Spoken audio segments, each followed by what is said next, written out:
Okay, this is how to install the MCS-1 unit back into the ML500, ML320, 2003, 4, 5 model years. I have an MCS-1 sitting here which I took out to replace the DVD drive, and the DVD drive's in, so now let's get together and get this thing back together. The first thing I do is put down some newspaper here to keep it from scratching up the gear shift lever in case I get it near that. Get your wires all ready here. This wire was hard to get out. Your antenna wire, fiber optic, and 2 electrical plugs.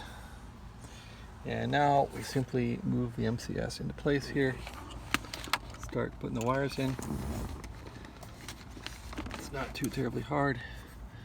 Put this one in first for this connection to the DVD. I'm not sure what this wire does, but it doesn't look like it's optical. It's just simply a contact pin. It must be a ground wire or something. So let's put it back in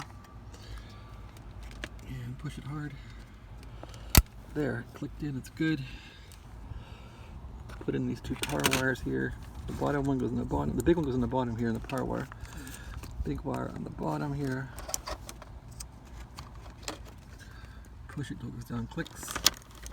Top one on top, little one. Thin one on top here.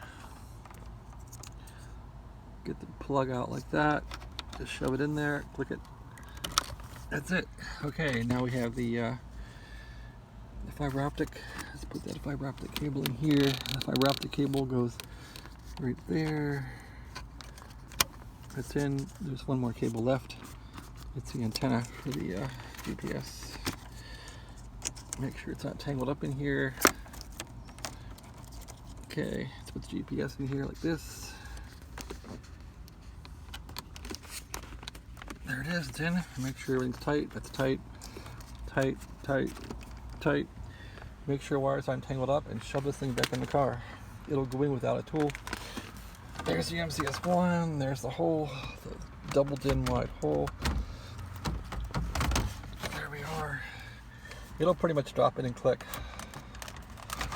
Don't crush anything, just drop it in gently. Now pressure till it clicks. You hear both sides click, and it's in. There, click, click. So the MCS-1 is in now. Alright, that's how to do it. Thanks a lot. Have a great day.